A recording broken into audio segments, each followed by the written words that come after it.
प्रतीक दादाचा फोन आला आणि तो म्हणाला की प्रिया, तुझी वहिनी गेली ग. सकाळीच तिने शेवटचा श्वास घेतला. बोलताना दादाचा कंठ दाटून आला होता. मी एकदम स्तब्ध झाले.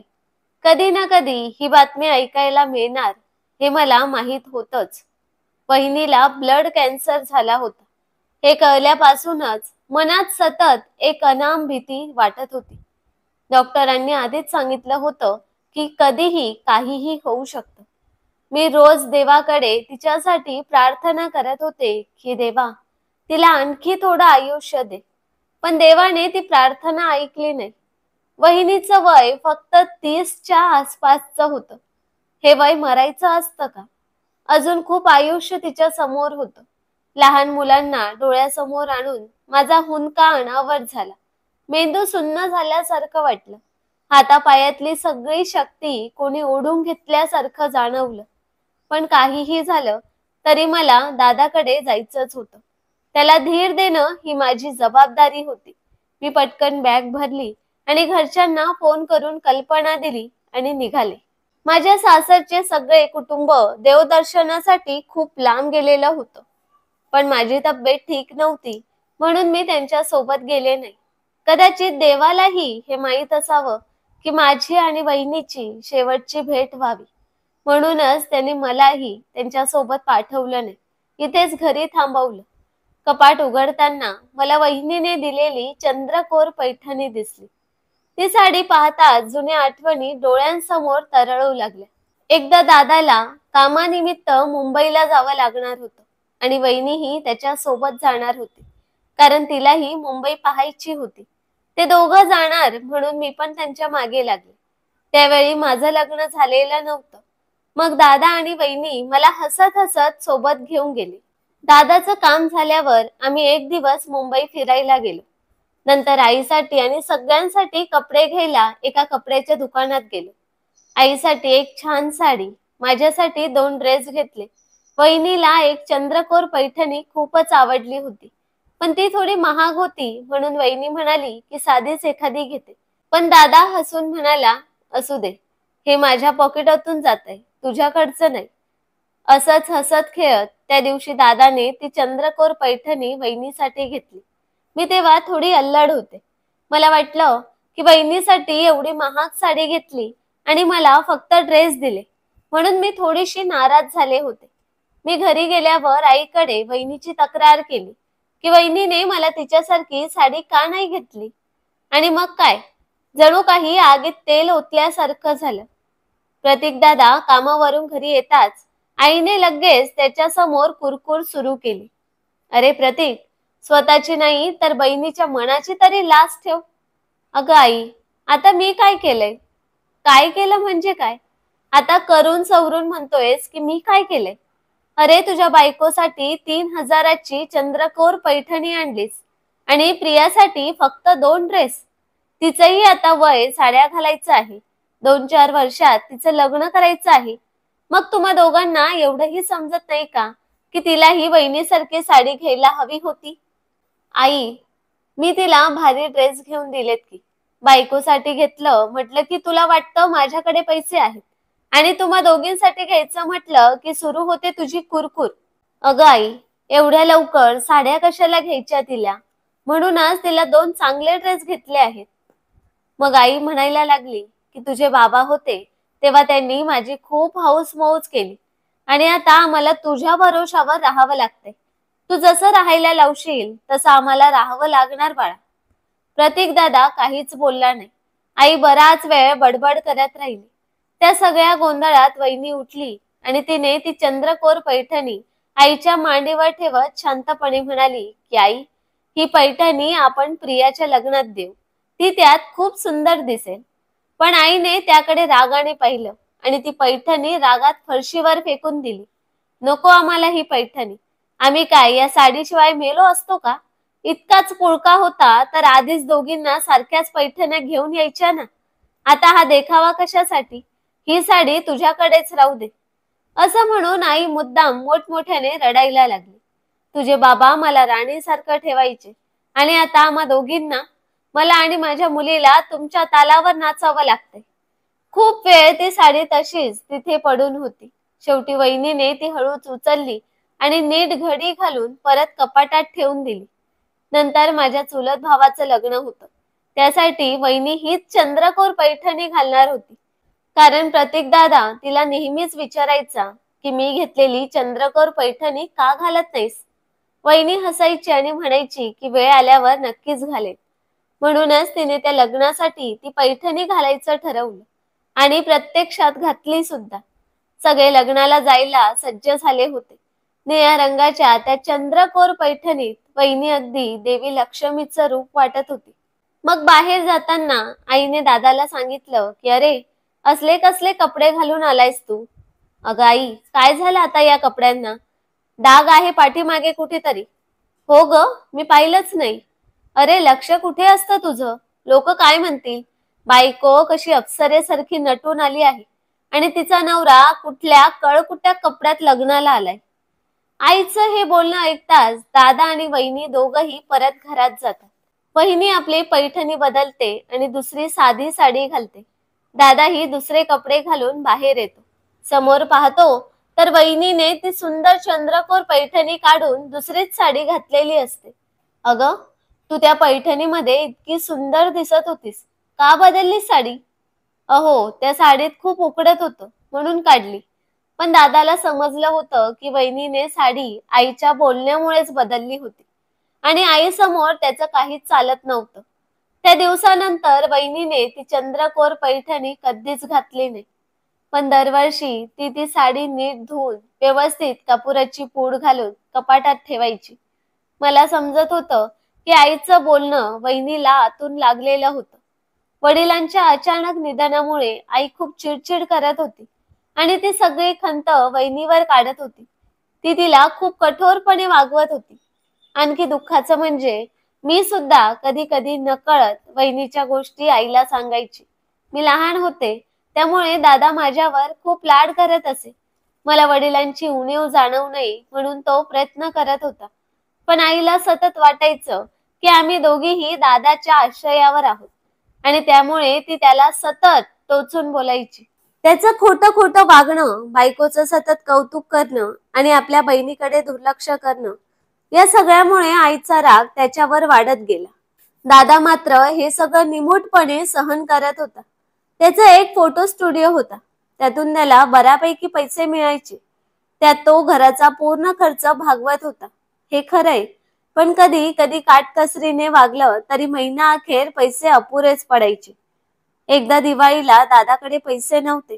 दादा म्हणाला की आई, आपण या दिवाळीत कोणालाच नवीन कपडे घेऊ नका आणि घरासाठीही फक्त अत्यावश्यक सामानच आणूया. पण आई म्हणाली की तुझ्या बहिणीसाठी कपडे तर घ्यावेच लागतील. शेवटी ती दुसऱ्याच्या घरी जाणार आहे. किती दिवस राहणार आहे आपल्याकडे? जोपर्यंत आहे तोपर्यंत तिची हौस मौज करून घ्यायचीच. दादाने मान हलवत ठीक आहे असं म्हणाला. त्या दिवशी मी नवीन कपडे घालून घरात हिंडत होते आणि वहिनी कौतुकाने माझ्याकडे बघत होती. घरातल्या कोणालाही कपडे घेतले गेले नव्हते, पण मला घेतले गेले म्हणून तिच्या चेहऱ्यावर नाराजीचा लवलेशही नव्हता. उलट ती मनापासून माझं कौतुक करत होती. आई मात्र वहिनीवर सतत चिडचिड करत असायची. एका महिन्याने वहिनीला दिवस गेले, तरीही ती घरातली सगळी कामं करत होती. आई एकही कामाला हात लावत नसे. हळूहळू 9 महिने पूर्ण झाले आणि वहिनीला एक गोंडस मुलगा झाला. दादा आणि वहिनी कुठे बाहेर जायचं म्हणाले की आईचा पारा चढायचा. ती तोंड फुगवून बसायची. ते दोघं परत आले की तिच्या बोलण्याचा सूर सुरू व्हायचा. अरे प्रतीक, घरात लग्नाला आलेली बहीण आहे. तिचं उरकायचं पाहून कुठेही फिरत बसतोयस आणि वर पैसे उडवतोस. आधी बहिणीला तिच्या सासरी पाठव, मग कुठे फिरायला जायचंय ते जा. कधी वहिनीने दारात आलेल्या मोगऱ्याचा गजरा केसात घातला किंवा नवीन कानातलं गळ्यातलं घातलं तरी आईची कुरकुर सुरू व्हायची. अगं महाराणी, सगळा वेळ नटण्यातच घालवणार आहेस का? या तुझ्या मुलाला मी का बघू? तुझा मुलगा आहे त्याचा तूच बघ. मुलाला जन्म दिलाय म्हणजे लक्षही द्यायचं ना त्याच्याकडे. कधी दादा आणि वहिनी संध्याकाळी पार्टीला जायचे म्हणाले आणि वहिनी मॅचिंग साडी, ब्लाऊज, बांगड्या गळ्यातलं घालून तयार झाली की आई लगेच तोंड वाकडं करून म्हणायची, मुलं झाली तरी नटायचं काही कमी नाही, नटरंगी कुठली. पण दादाला मात्र वहिनी असं नटलेली खूप आवडायची. तिचं सजणं बघून त्याचा चेहरा खुलून जायचा. तो आनंद तिच्या चेहऱ्यावर स्पष्ट दिसायचा. बहुतेक हाच आनंद आईला सहन होत नव्हता. आईला वाटायचं की वहिनी दादावर जादू करते. त्यामुळे ती दोघांना फारसं बाहेर एकत्र जाऊ देत नसत. प्रतीक दादा संध्याकाळी कामावरून आला की आई नेहमी काही ना काही वहिनीविषयी सांगत असे. पण प्रतीक दादाला माहिती होतं की वहिनी खरं तर कशी आहे. म्हणून तो फक्त आई पुढे हो हो करत असायचा. पण मनाने नेहमी वहिनीच्या बाजूनेच असायचा. वहिनीच्या गोड स्वभावामुळेच प्रतीक दादा तिच्या प्रेमात पडला होता. ती कुणालाही एक शब्दही उलट बोलत नव्हती. आई मात्र नेहमी तिचा अपमान करत असे. वहिनीच्या माहेरच्या गरिबीवरून आई सतत तिला खालच्या शब्दात बोलायची. पण वहिनी कधीच आईला प्रतिउत्तर देत नसे. फारच मनाला लागलं तर ती खोलीत जाऊन एकटीच रडायची. तिच्या रडण्याचा हलकासा आवाज मला ऐकू यायचा. वहिनीला एक लहान भाऊ होता, जो सध्या 10वीत शिकत होता. एकदा रविवारी वहिनीची आठवण झाली म्हणून तो आमच्या घरी आला. भावाला पाहून वहिनी फार आनंदली आणि त्याच्या आवडीचे पदार्थ बनवू लागली. हे बघून आईचा संताप अनावर व्हायचा. ती टोचून म्हणायची की आज तर एका बाईचा उत्साह उतू चाललाय. असू द्या, त्याच्या निमित्तानं आम्हालाही मिळतील 2 वेगळे पदार्थ खायला. पण महाराणी, एक विचारू का? तुमचा भाऊ हात हलवतच कसा येतो सारखा तुमच्या घरी?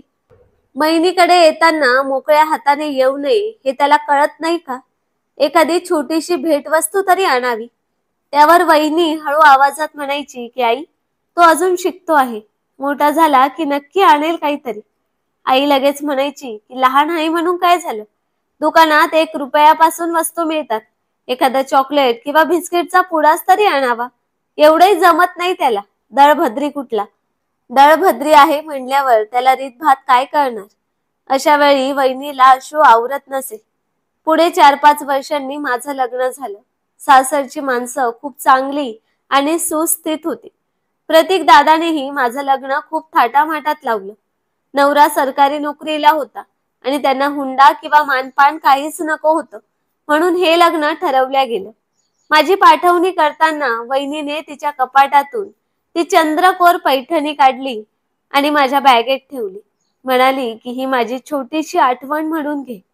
अगं वहिनी, ही तुझी लाडकी चंद्रकोर पैठणी आहे. यात तुझ्या भावना गुंतलेल्या आहेत. प्रतीक दादाने तुला ही किती प्रेमाने दिली होती, ही मला नको देऊ. त्यावर ती हसून म्हणाली की मला वाटतं ही पैठणी तुझ्यावर खूप छान दिसेल. तू आता नवरी आहेस ना, त्यामुळे तूच घ्यावी असं मला वाटतं. आणि जेव्हा ही नेसशील तेव्हा तुझ्या वहिनीची आठवण नक्कीच काढ. मी वहिनीला मिठी मारली आणि म्हणाले की खरंच वहिनी, तुझी आठवण मला नेहमीच येईल. तुझ्यासारख्या स्त्रिया या जगात फारच दुर्मिळ असतात. उदार मनाच्या, दुसऱ्याचा विचार करणाऱ्या, कधीही तोंडून तक्रारीचा सूर न काढणाऱ्या. मी तुझ्यासारखी बनण्याचा नक्कीच प्रयत्न करेन. माझं सासर म्हणजे एक भरलेलं गोकुळच होतं. एक धाकटा दीर, लग्न झालेली नणंद आणि सासू सासरे. कुठल्याही नवविवाहित जोडप्याप्रमाणे आम्हा दोघांनाही एकमेकांच्या सहवासात जास्तीत जास्त वेळ घालवायचा असे. संध्याकाळी नवरा घरी आला की फिरायला जायचं ठरायचं. मग आमच्या मागे धाकटा दीर लागायचा. मी पण येऊ का तुमच्या बरोबर असं विचारायचा. पण सासूबाई म्हणायच्या की नको रे, तुला अभ्यास आहे, तू अभ्यास करत बस. तेव्हा मला आठवायचं की मीही लहानपणी प्रतीक दादा आणि वहिनीच्या मध्ये लुडबुड करण्यासाठी बाहेर पडायचे. मला स्वयंपाकात सासूबाई नेहमी मदत करायच्या. पण माझी आई कधीच वहिनीला कुठल्याच कामात मदत करत नव्हती. लग्नानंतर प्रतीक दादा प्रथमच मला भेटायला आला होता आणि त्याने येताना भरपूर वस्तू आणल्या होत्या. सासूबाई त्या सगळ्या वस्तू खूप प्रेमाने आणि कौतुकाने सगळ्यांना दाखवत होत्या. मग माझ्या जवळ येऊन म्हणाल्या की अगं प्रिया, तुझा दादा आला आहे, त्याच्यासाठी जरा पक्वान तयार कर. पक्वान हा शब्द ऐकला आणि मला वहिनीची आठवण आली. ती तिच्या भावासाठी काही खास बनवायची म्हणाली की आईचा चेहरा उतरायचा. ती धुसफूस करायची. पण माझ्या सासूबाई मात्र स्वतःहून सांगत होत्या की तुझ्या भावासाठी काहीतरी छान बनव. माझं मन आनंदाने भरून आलं. आणि नकळत मी माझ्या सासूबाईंची आणि माझ्या आईची तुलना करू लागले. लग्न ठरल्यावर आईने मला सांगितलं होतं की हे बघ प्रिया, तुझा नवरा तुझ्यापेक्षा देखणा आहे, म्हणून तू नेहमी नीट तयार राहा, नटून थटून राहा. असं काही विचित्र अवतार करून घरात वावरू नकोस. ते ऐकून मला खूप वाईट वाटलं. कारण जर मुलीने नटलेलं आईला चालत असेल तर वहिनीने नटलेलं का चालत नव्हतं? मग मी आईला थेट विचारलं की आई, वहिनी नटली की तू तिला सतत बोलतेस, मग मला का सांगतेस नटून राहायला? त्यावर ती म्हणायची की प्रिया, तुझी गोष्ट वेगळी आहे, तिची गोष्ट वेगळी आहे. माझ्या सासरी कोणताही सण कार्यक्रम आला की सासूबाई हमखास माझ्यासाठी नवीन साडी आणायच्या, मला छानपैकी तयार करायच्या आणि कौतुकाने सगळ्यांना सांगायच्या की बघा माझी सून किती सुंदर दिसते. पण माझ्या माहेरी माझ्या लक्ष्मी स्वरूप वहिनीला मात्र आई सतत तिरस्काराने टोमणे मारत वागवत असायची. एक दिवस सुद्धा बिचारी वहिनी सुखाने राहिली नाही. मला वाटतं प्रतीक दादा आणि वहिनीच्या आयुष्यात विष आईनेच पेरलं. सततचे टोमणे, तिरस्कार, अपमान या सगळ्याला कंटाळून गेली बिचारी. माझं लग्न झाल्यानंतर वहिनीला एक गोड मुलगी झाली. ती मुलगी अगदी वहिनीसारखी दिसायची. आईच्या सततच्या बोलण्यामुळेच कदाचित वहिनीला जगायची इच्छाच उरली नव्हती. म्हणूनच इतका मोठा कॅन्सर होऊन सुद्धा तिने कोणालाही काही सांगितलं नाही. ती अजूनही घरकाम करतच राहिली. एकटेच सगळं ओढून नेत होती. शेवटी एके दिवशी प्रतीक दादाला तिची मेडिकल फाईल सापडली आणि त्याला कळलं, पण तोपर्यंत खूप उशीर झाला होता. मी तात्काळ माहेरी निघाले, पण पोचते ना पोचते तोच वहिनीच्या अंत्ययात्रेची तयारी सुरू होती. मी माझ्यासोबत ती चंद्रकोर पैठणी आणलेली होती. ती मी वहिनीला परिधान करून दिली आणि तिला आदराने नमस्कार केला. तेव्हा आई मला म्हणाली की अगं प्रिया, हे काय करत आहेस?